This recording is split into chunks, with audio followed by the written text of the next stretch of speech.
Hello friends, आप सभी लोग का स्वागत है इस ऑनलाइन प्लेटफॉर्म जीएस पॉइंटर में।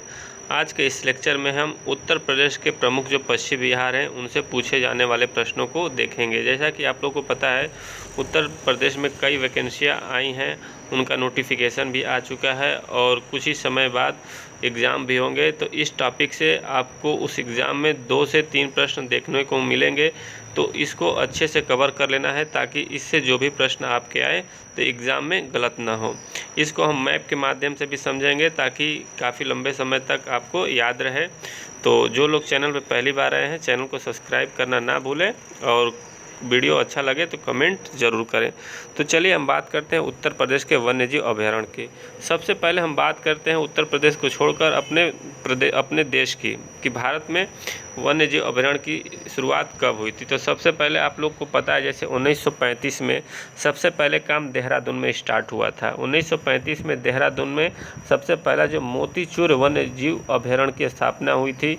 इसके बाद 1936 में, जैसा कि आपको पता है कि नैनीताल के गढ़वाल में जो है अपना हेली राष्ट्रीय उद्यान, जिसे हम जिम कॉर्बेट नेशनल पार्क के नाम से जानते हैं, तो 1936 में एशिया का जो हमारा भारत का कहिए या उसे एशिया का पहला राष्ट्रीय उद्यान घोषित किया गया। इसके बाद उस समय जब जो उत्तर प्रदेश में गवर्नमेंट काम कर रही थी, उसके मन में भी विचार आया कि क्यों ना हम भी एक पश्चिम बिहार की स्थापना करें।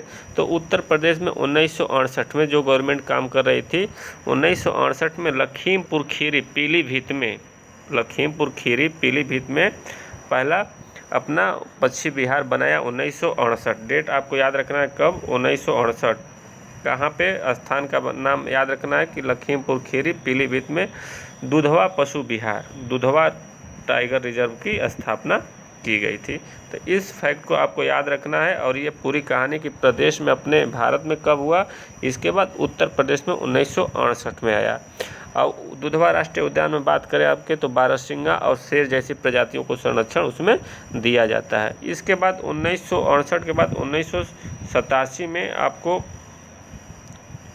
1987 में एक चलाया गया टाइगर प्रोजेक्ट, क्योंकि टाइगर को संरक्षण देना था और टाइगर की संख्या को ज़्यादा बढ़ाना था, इसलिए एक टाइगर प्रोजेक्ट 1987 में चलाया गया था। कहाँ पे? किशनपुर, और इसके बाद में कतरनिया घाट पे इसको चलाया गया, टाइगर रिजर्व को चलाया गया। और इसमें टाइगरों को संरक्षण दिया जाता है, इसलिए कतरनिया घाट को और किशनपुरा को भी टाइगर रिजर्व घोषित किया गया है दुधवा नेशनल पार्क के साथ साथ। तो आपको ये प्रश्न याद रखना है कि टाइगर प्रोजेक्ट कहाँ कहाँ चलाया गया था, तो किशनपुरा, कतरनिया घाट में और एक दुधवा नेशनल पार्क में। तो 1987 में चलाया गया, ये फैक्ट आपको याद रखना है। इसके अलावा मैं आप बता दूं कि टोटल जो पश्चिम बिहारों की संख्या है उत्तर प्रदेश में, तो 13 पश्चिम बिहार हैं। अब चलिए एक एक करके हम देखते हैं। इसमें सबसे पहले बात करते हैं, तो यहाँ पे देख रहे हैं आप नवाबगंज पश्चिम बिहार। नवाबगंज पश्चिम बिहार आपको प्लेस याद रखना है किस जनपद में पड़ता है, तो उन्नाव जनपद में पड़ता है। स्थापना की बात करें तो 1984 में। आपको ये ध्यान रखना है कि स्थापना से यहाँ नहीं पूछा जाता है, लोकेशन पूछी जाती है कि किस जगह पे, तो उन्नाव को आप याद रखेंगे। और क्षेत्रफल देख लीजिए इसका 2.25 वर्ग किलोमीटर में फैला हुआ है। आगे चलिए मैप में देखते हैं स्थिति क्या है, कहाँ कहाँ पे कौन लोकेटेड है, तो उसको एक बार देख लेते हैं ताकि आपको लंबे समय तक याद रखें। सबसे पहले हम उत्तर प्रदेश का ये मैप देख रहे हैं, ये आपका पश्चिमी एरिया है, ये आपका पूर्वी एरिया है। तो ये याद रखेंगे कि पूर्वी और पश्चिमी एरिया कहाँ से स्टार्ट होती है। तो हम लोग पश्चिमी एरिया से देखना मैप को स्टार्ट करते हैं। तो गाज़ियाबाद में आप देख रहे हैं कि यहाँ पे ओखला पश्चिम बिहार है। जैसे आप जाएंगे नोएडा गाज़ियाबाद में, तो वहाँ पे ओखला करके एक प्लेस पड़ता है, वहीं पे ओखला पश्चिम बिहार है। तो आप ध्यान रखें कि ओखला पश्चिम बिहार कहाँ है, गाज़ियाबाद में। आगे फिर इसमें देखते हैं हम लोग, आगे जो है आपका देखिए उन्नाव में एक शहीद चंद्रशेखर आज़ाद के नाम से पश्चिम बिहार है, उन्नाव के नवाबगंज में पड़ता है। तो इसका प्लेस का नाम आप याद रखेंगे कि शहीद चंद्रशेखर आज़ाद, इलाहाबाद प्रयागराज न लगाएं, नवाबगंज लगाएं उन्नाव में। फिर इसमें नेक्स्ट एक यहाँ पे है रायबरेली में, समस्तपुर पश्चिम बिहार है, रायबरेली। तो इसको ध्यान रखना है कि समस्तपुर पश्चिम बिहार पूछा जाए तो कहाँ है, रायबरेली में। नेक्स्ट इसमें आपका एक है प्रतापगढ़। प्रतापगढ़ में याद रखना है भीमराव अंबेडकर के नाम से एक पश्चिम बिहार प्रतापगढ़ में बनाया गया। फिर एक सूर सरोवर करके बलिया में बना है। यहाँ पे मैप में आपको कट गया है, दिख नहीं रहा है, तो सूर सरोवर पश्चिम बिहार कहाँ पड़ता है? बलिया में, याद रखना है आपको। फिर देखते हैं ऊपर इसमें बखीरा, देखिए यहाँ पे बखीरा पश्चिम बिहार संत कबीर नगर है। संत कबीर नगर में बखीरा पश्चिम बिहार है। हरदोई में आपका एक सांडी पश्चिम बिहार हरदोई में पड़ता है, सांडी जगह है हरदोई में, वहीं पे ये पश्चिम बिहार उसी प्लेस के नाम पे पड़ा है। फिर आगे है एक कन्नौज में लाख बहोसी पश्चिम बिहार। तो आपको मोटा मोटी एक फैक्ट्स, ये जो जानकारी है मैप से आपको लोकेशन याद रखना है कि मैप में कौन कौन कहाँ पे है, तो आप इसको लंबे समय तक याद रखेंगे। चलिए इसकी विस्तृत जानकारी देखते हैं कि अब इसके बारे में क्या क्या है और कब कब इसकी स्थापना हुई थी। एक फैक्ट यहाँ पे छूट रहा है, मैं आपको यहाँ पे बता दूँ कि सबसे बड़ा पश्चिम बिहार जो है लाख बहोसी पश्चिम बिहार कहाँ पे? कन्नौज में पड़ता है। और एक यहाँ पे आपका मिस प्रिंट हो गया है, सबसे छोटा पश्चिम बिहार जो है यहाँ पे ये शहीद चंद्रशेखर आज़ाद नहीं है, यहाँ पे एटा पश्चिम बिहार है।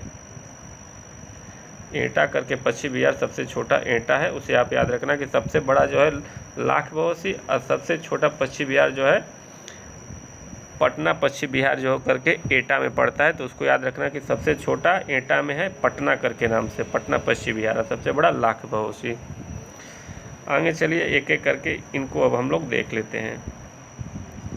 समस्तपुर पश्चिम बिहार, जैसे मैंने आपको बताया, रायबरेली में 8 किलो वर्ग किलोमीटर में ये क्षेत्र में फैला हुआ है समस्तपुर पश्चिम बिहार। लाख बहोसी पश्चिम बिहार के बारे में देख लीजिए कि लाख बहोसी पश्चिम बिहार ये कन्नौज में है, 1988 में बन के तैयार हुआ था। 80.23 वर्ग किलोमीटर में ये फैला हुआ है। और देख सकते हैं कि 80.23 सबसे बड़ा है, याद रखना है आपको, ये प्रश्न पूछा जाता है सबसे बड़ा और छोटा। तो सबसे बड़ा देख सकते हैं एरिया में 80.23 वर्ग किलोमीटर में लाख बहोसी पश्चिम बिहार कन्नौज वाला विस्तृत रूप से फैला हुआ है। आगे है इसमें पटना पश्चिम बिहार, उसके बाद दूसरा इसमें नेक्स्ट छोटा वाला देख रहे हैं कि कितना 1.1 किलोमीटर में क्यों, तो सबसे छोटा यही हो गया पटना पश्चिम बिहार। तो याद रखेंगे 80.23 कन्नौज वाला बड़ा है और जो एटा में 1.1 ये सबसे छोटा है। फिर आगे इसमें विजय सागर पश्चिम बिहार, विजय सागर पश्चिम बिहार ये जो है आपका महोबा में पड़ता है। नेक्स्ट इसमें है पार्वती आरंग पश्चिम बिहार, पार्वती आरंग पश्चिम बिहार आपका गोंडा में पड़ता है। पश्चिम बिहार जो है पार्वती आरंग पश्चिम बिहार गोंडा में 1990 में बन के तैयार हुआ था। नेक्स्ट इसमें है आपका समान पश्चिम बिहार, समान पश्चिम बिहार मैनपुरी डिस्ट्रिक्ट में है, 1990 में बना, 5.2 वर्ग किलोमीटर में फैला हुआ है। ओखला पश्चिम बिहार गौतम बुद्ध नगर में है, गाजियाबाद में, 1990 में बना। क्षेत्रफल आपसे पूछा जाए कभी तो ये 4 किलोमीटर में फैला हुआ है। बखीरा पश्चिम बिहार ये है आपका संत कबीर नगर, 1990 में बना, 29 वर्ग किलोमीटर में फैला है। सांडी पश्चिम बिहार हरदोई में सांडी स्थान है, वहाँ पे बना है, ये 3 किलोमीटर वर्ग में फैला हुआ है। नेक्स्ट इसमें है सूर सरोवर पश्चिम बिहार, जो मैंने आपको बताया कहाँ पे, ये आगरा में है। और सॉरी एक गलती मिस्टेक हो गई थी कि बलिया में जो है सुराहा ताल है, सुराहा ताल सूर सरोवर में मिस्टेक आप मत करें, सूर सरोवर जो है आगरा में है और सुराहा ताल पश्चिम बिहार ये बलिया में है। नेक्स्ट इसमें है आपका डॉक्टर भीमराव अंबेडकर जो है लास्ट आपका है, ये जनपद प्रतापगढ़ में पड़ता है, ये प्रयागराज मंडल में पड़ता है, तो ये प्रतापगढ़ में है भीमराव अंबेडकर पश्चिम बिहार। इसके अलावा आपको मैं बता दूं कि यूपी में जो है 3 प्रमुख रूप से चिड़ियाघर हैं, 3 चिड़ियाघर भी हैं यूपी में और 13 जो है पश्चिम बिहार हैं। और 1968 में इसकी स्थापना हुई थी।